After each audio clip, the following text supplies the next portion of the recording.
মাছরাঙা টেলিভিশনের বিশেষ আয়োজন ভোটের বাংলাদেশে আপনাদের স্বাগত জানাচ্ছি। আমি মিজানুর রহমান রিয়াদ। দর্শক, আজ আমরা কথা বলবো নোয়াখালী ৩ তথা বেগমগঞ্জ আসন নিয়ে। তো আমার সাথে আজকে অতিথি হিসেবে রয়েছেন এই আসনের সাবেক সংসদ সদস্য এবং সাবেক মন্ত্রী এবং বর্তমানে বিএনপির মনোনীত প্রার্থী বরকতুল্লাহ ভুলু। আজ আমরা শুনবো এই আসন নিয়ে তার উন্নয়ন ভাবনা এবং কি পরিকল্পনা রাখছেন তিনি। তো আমি আপনার কাছে জানতে চাচ্ছি যে আপনি তো এই আসনের সাবেক সংসদ সদস্য ছিলেন এবং দীর্ঘ সময় অন্য একটি সরকার ক্ষমতায় ছিল এবং আবারও আপনার সুযোগ হয়েছে মানুষের সেবা করার। তো এই আসনটি নিয়ে আপনি আসলে কি ভাবছেন? আমাদের একটা টার্গেট, বিগত 17 বছরে এই বেগমগঞ্জ একটি কিশোর গ্যাংয়ের একটি অনিরাপদ জনপদে পরিণত হয়েছে। আমাদের প্রিয় নেতা তারেক রহমান বলেছেন যে বাংলাদেশকে একটি নিরাপদ জনপদে পরিণত করা, আইন শৃঙ্খলা পরিস্থিতির উন্নতি করা।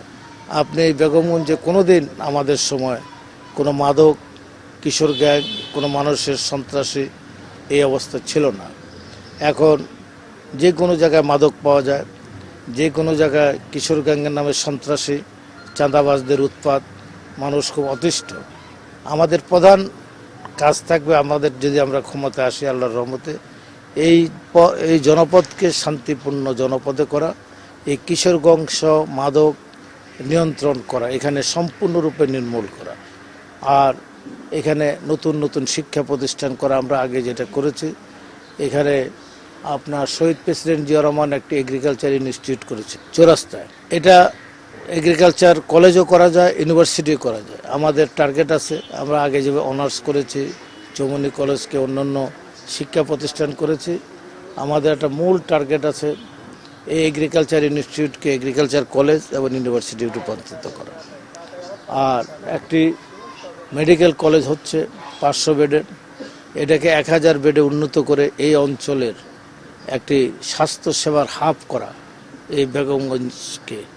এটা আমাদের একটা মূল কাজ, মানুষের গোরদোরায় স্বাস্থ্য সেবা পৌঁছে দেওয়া এবং মানুষের কৃষিক্ষেত্রে আমাদের শহীদ প্রেসিডেন্ট জিয়া রহমান যে খাল কাটা শুরু করেছিলেন, আমরা আবার নতুন করে খাল কাটা সহ এই নদী শাসন সহ আমরা কৃষিক্ষেত্রে আমূল পরিবর্তনের জন্য এই কাজটি আমরা করব। আমি বিশেষ বলতে চাই না, আমাদের কয়েকটি টার্গেট আছে।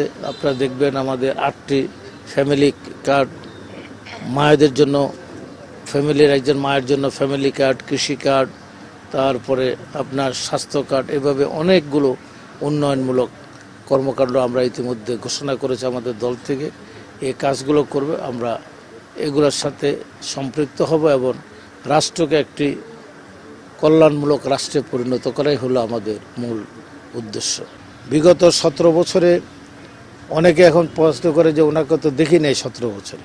তো 17 বছরে আমাকে দেখবেন কোত্থেকে? 17 বছর হয় আমি জেলখানায় ছিলাম, না কোর্টের বারিন্দায় ছিলাম, না সারা বাংলাদেশে আন্দোলন সংগ্রামের নেতৃত্ব দিয়েছি। 150টি মামলা সহ আমি, আমার পরিবার সহ সবার উপর হামলা হয়েছে। আমার একটি ছেলে এখনও পঙ্গু হয়ে গেছে জুলাই আগস্টের। আমার ওয়াইফের উপর হামলা হয়েছে, আমার উপর হামলা হয়েছে। তো অতএব যারা এই কথাটি বলেন তারা কারা? তাদেরকে মানুষ, তারা কি উন্নয়ন করেছেন এই এলাকাতে? শত শত মাইল পাকা রাস্তা, কাঁচা রাস্তা, আপনার এই যে কলেজ থেকে সাতারাবাই পর্যন্ত রাস্তাটি, এটাতে আমাদের বাড়িতে এখান থেকে নৌকা দিয়ে মানুষ আসা যাওয়া করত। আপনার পলোয়ানবাড়ির পোল থেকে থানারহাট পর্যন্ত রাস্তা, সোনামুড়ি কলেজ থেকে একেবারে নান্দিয়াপাড়া হয়ে আমিরশাহপাড়া পর্যন্ত রাস্তা, বাংলা বাজার থেকে আমিরশাহপাড়া রাস্তা, তারপরে আপনার দিঘিরজান থেকে আমিরশাহপাড়া পর্যন্ত রাস্তা, ইসলামগঞ্জ বাজার থেকে আমিরশাহপাড়া পর্যন্ত রাস্তা। এখন চন্দ্রগঞ্জ থেকে আপনার ছয়নি পর্যন্ত পাকা রাস্তা, মাঝদি বাজার থেকে একেবারে পুরান ছয়নি পর্যন্ত পাকা রাস্তা। এমনিভাবে অসংখ্য রাস্তা, আপনার বড়পুল থেকে অরুণবী বাজার, ওদিকে আপনার জমিদারহাট থেকে কাদিরপুর, বিভিন্নভাবে বিভিন্ন রাস্তাঘাট আমরা করেছি। আমরা জানি যে বেগমগঞ্জ আমাদের জেলায় যে 9টি উপজেলা রয়েছে এর মধ্যে সবচেয়ে বড় কিন্তু বেগমগঞ্জ। তো বেগমগঞ্জের মানুষ, যেটা সাধারণ মানুষ, তারা বলছে যে তারা আসলে বরাবরের মতোই কিন্তু বৈষম্যের শিকার হচ্ছেন। বিশেষ করে এই যে বেগমগঞ্জের চৌমুহনীতে যে যানজটের বিষয়টি, সেটি দীর্ঘদিনের সমস্যা, সেটি কিন্তু এখনও সমাধান হয়নি। এবং এখানে একটা বিসিক নগরী রয়েছে যেটি এখনও শিল্প বান্ধব হয়ে গড়ে ওঠেনি। এটা নিয়ে আপনার কোনো পরিকল্পনা আছে? বেগমগঞ্জের এই বেসিক শিল্পনগরীকে আমরা আধুনিক শিল্পনগরীতে পরিণত করতে চাই। এটাকে আরও বড় পরিসরে আমরা করতে চাই। এখানে আরও যেন ব্যাপক হারে মানুষের কর্মসংস্থান হয়। আমি আপনাকে এখানে একটা কথা বলতে চাই, এখানে গ্লোবের 3টা ইন্ডাস্ট্রি আছে, 7,000 লোক চাকরি করেন এখানে। তা আমাদের 5ই আগস্টের পরে আমাদের অনেকেই, যেহেতু 17 বছর এখানে আওয়ামী লীগ অত্যাচার জুলুম করেছেন, বিভিন্ন জায়গায় গাজী টায়ার টুয়ার সহ বিভিন্ন ইন্ডাস্ট্রি, বিভিন্ন জায়গায় ঘর বাড়ি আগুন দিয়েছেন, পুড়িয়ে দিয়েছেন। আমাদের এখানেও কিছু লোক সেটা করতে চেয়েছেন। আমি তাদেরকে শুধু একটি কথাই বলেছি যে অপরাধ করেছে তার আইনগতভাবে তার বিচার হবে, কিন্তু 7,000 লোক এখানে চাকরি করে। এই 7,000 পরিবারের তুমি যদি কর্মসংস্থানের ব্যবস্থা করে দিতে পারো তাহলে গ্লোবে আগুন দাও, এর আগে তুমি এখানে হাত দিতে পারবে না। তো অতএব আমরা কোনো প্রতিহিংসার রাজনীতি করি না। আমি অপরাধ করে থাকলে আইনের মধ্যে আমার বিচার হবে, আইনের মধ্যে দিয়ে রাষ্ট্র চলবে, এটাই হলো স্বাভাবিক।